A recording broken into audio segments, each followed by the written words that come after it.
Friends, हम में से काफी सारे लोग क्रेटीन को गलत तरह से इस्तेमाल करते हैं, जिससे उन्हें क्रेटीन के पूरे फायदे मिल ही नहीं पाते। तो आज क्रेटीन को इस्तेमाल करने का सही तरीका मैं आपको बताऊंगा, क्योंकि हो सकता है कि वर्कआउट परफॉर्मेंस और मसल ग्रोथ वाले फायदों को सुनकर आपने भी क्रेटीन लेना शुरू कर दिया हो और आपको क्रेटीन के आधे फायदे भी ना मिल रहे हो। तो देखो, क्रेटीन पर मसल्स की ताकत और साइज बढ़ाने के फायदों को लेकर बड़े पैमाने पर स्टडीज हो चुकी हैं, जिनमें बताया गया है कि सिर्फ क्रेटीन लेने से ही आपको अच्छे रिजल्ट नहीं मिलेंगे, बल्कि कुछ बातों का साथ में ध्यान रखना जरूरी है। जैसे क्रेटीन लेते हुए दिन में कम पानी पीना क्रेटीन से मिलने वाले रिजल्ट्स को काफी कम कर सकता है। तो वीडियो में आगे क्रेटीन के पूरे फायदे लेने के लिए सभी जरूरी पॉइंट्स आपको बताऊंगा। वैसे किसी ने कमेंट में ये भी पूछा था कि क्या क्रेटीन को वे प्रोटीन के साथ हम ले सकते हैं, तो इस तरह के सवालों का जवाब भी आगे वीडियो में मैं आपको दे दूंगा। पर अब वो बातें जानेंगे जिनसे आपको क्रेटीन के पूरे फायदे नहीं मिल पाते, जिसमें नंबर 1 है not sticking to just one form of creatine. तो देखो, क्रेटीन जिम जाने वाले लोगों और बॉडी बिल्डर्स के बीच में अपने अच्छे फायदों की वजह से काफी ज्यादा पॉपुलर है। जैसे इससे आप अपना मसल मास और वर्कआउट परफॉर्मेंस को बढ़ा सकते हैं। पर आज के टाइम में अलग अलग तरह के क्रेटीन्स की वैरायटी मार्केट में आ चुकी है,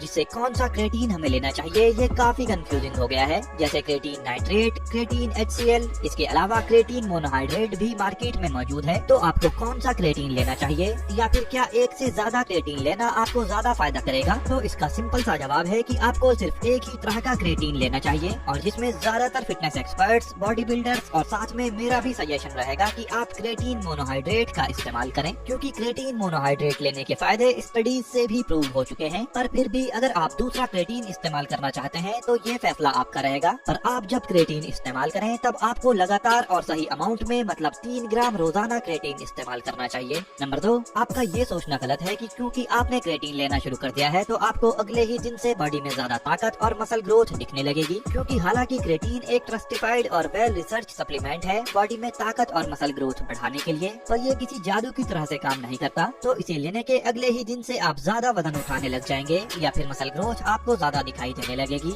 ऐसा सोचना आपको सिर्फ निराशा की तरफ ले जाएगा, क्योंकि सच्चाई ये है कि मसल्स को क्रेटीन स्टोर करने में काफी टाइम लग जाता है। यानी क्रेटीन लेना शुरू करने के 2 से 4 हफ्तों के बाद आपकी वर्कआउट परफॉर्मेंस बढ़ना शुरू हो जाएगी, जहाँ पर आप एक्स्ट्रा वेट, एक्स्ट्रा सेट और एक्स्ट्रा रेप्स परफॉर्म कर पाओगे। मतलब ओवरऑल आपकी ट्रेनिंग वॉल्यूम बढ़ेगी, जिसके रिजल्ट्स में आपकी बॉडी पर कटिंग और मसल ग्रोथ आप ज्यादा तेजी से ला पाओगे। Number 3, not drinking enough water. तो क्रेटीन के साथ अगर आप दिन में ज्यादा पानी नहीं पियेंगे तब क्रेटीन लेने के फायदे आपको अच्छे से नहीं दिखेंगे, क्योंकि क्रेटीन लेने पर क्रेटीन आपकी मसल्स में ज्यादा पानी स्टोर करता है, जिस वजह से क्रेटीन लेने के कुछ ही हफ्तों बाद लोगों का वजन बढ़ जाता है। और ये एक्स्ट्रा वजन मसल्स में पानी का वजन होता है, और मसल्स में ज्यादा पानी स्टोर होने की वजह से आपकी मसल्स ज्यादा बड़ी भी दिखाई देती है। वैसे ये वजन बढ़ना इस बात को भी बताता है कि क्रेटीन आपकी बॉडी में सही से काम कर रहा है, और क्योंकि पानी और क्रेटीन स्टोर रहने से आपकी मसल्स ज्यादा हाइड्रेट रहती हैं, तो इससे वर्कआउट के दौरान आपकी मसल्स को वजन उठाने की एनर्जी मिलती रहती है। बाकी दिन भर के कामों के लिए भी आपको इससे एनर्जी मिलती है, तो इसीलिए क्रेटीन के साथ ज्यादा पानी पीने को आपको कहा जाता है। वैसे क्रेटीन को आपको 300 ml पानी में मिलाकर लेना चाहिए, और दिन भर में 2 से 3 लीटर पानी आपको पीना चाहिए,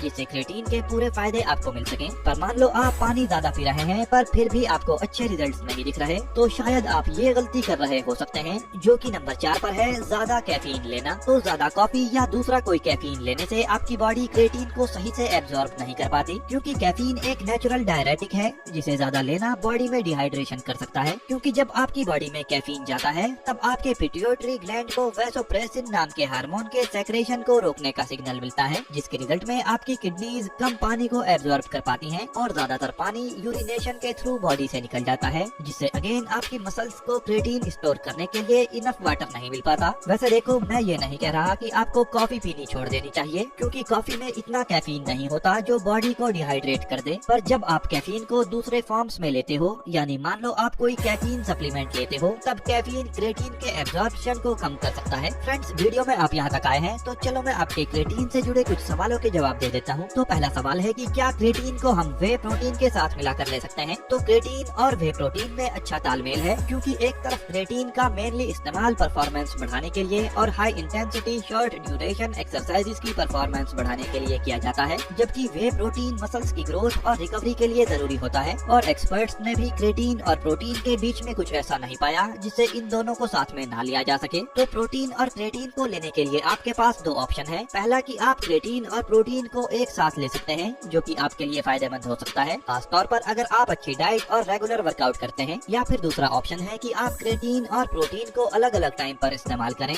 जिससे दोनों सप्लीमेंट्स अच्छे से एब्जॉर्ब आप कर सकें। फॉर इंस्टेंस, आप क्रेटीन को वर्कआउट से पहले ले सकते हैं, जिससे वर्कआउट परफॉर्मेंस आपकी बढ़ेगी, और प्रोटीन सप्लीमेंट वर्कआउट के बाद आप ले सकते हैं, जिससे आपकी पोस्ट वर्कआउट मसल्स रिकवरी और ग्रोथ अच्छे से हो सके। आपका दूसरा सवाल रहता है कि क्या क्रेटीन मेरी किडनीज, ब्लड शुगर या मसल मास को नुकसान पहुंचा सकता है? तो फ्रेंड्स, क्रेटीन की अच्छी बात यह है कि क्रेटीन की इफेक्टिवनेस और सेफ्टी के ऊपर लगातार स्टडीज होती रहती हैं, और क्रेटीन सबसे ज्यादा स्टडी किया जाने वाला सप्लीमेंट है, और यही वजह है कि ज्यादातर हेल्थ एक्सपर्ट्स और ट्रेनर्स क्रेटीन को इस्तेमाल करने के लिए कहते हैं। और वैसे भी कोई ऐसी स्टडी या लिटरेचर भी मौजूद नहीं है जिसमें क्रेटीन से kidney problem, blood sugar problem, heart problem या पेट की कोई प्रॉब्लम या फिर हेयर फॉल प्रॉब्लम को बताया गया हो। पर इसके बाद भी सेफ्टी के लिए अगर आपको किडनी की कोई प्रॉब्लम है या फिर कोई और प्रॉब्लम आपको रहती है, तब क्रेटीन का इस्तेमाल आपको नहीं करना चाहिए, क्योंकि ध्यान रखिए कि आपकी किडनी ही क्रेटेनिन को बाहर निकालने का मुश्किल काम करती है, जो कि क्रेटीन का ही एक ब्रेकडाउन प्रोडक्ट है। तीसरा सवाल है कि क्या मुझे वर्कआउट परफॉर्मेंस बढ़ाने के लिए क्रेटीन लेना जरूरी है? तो इसका जवाब है नहीं, क्योंकि अगर आपकी डाइट में नॉन वेज आइटम्स आप रोजाना खाते हो, तब सही अमाउंट में क्रेटीन आपको मिलता रहता है, और नेचुरली हमारी बॉडी नॉन वेज चीजों से सही अमाउंट में क्रेटीन रोजाना बनाती रहती है। पर अगर आप ज्यादातर वेज डाइट ही लेते हैं, तब आपकी बॉडी इतना ज्यादा क्रेटीन खुद से नहीं बना पाती जितनी जरूरत होती है वर्कआउट परफॉर्मेंस को मैक्सिमाइज करने के लिए। तो ऐसी कंडीशन में आप क्रेटीन लेना शुरू कर सकते हो। वैसे फ्रेंड्स, इससे अलग भी क्रेटीन से जुड़ा अगर आपका कोई सवाल है तो आप कमेंट बॉक्स में पूछ सकते हैं।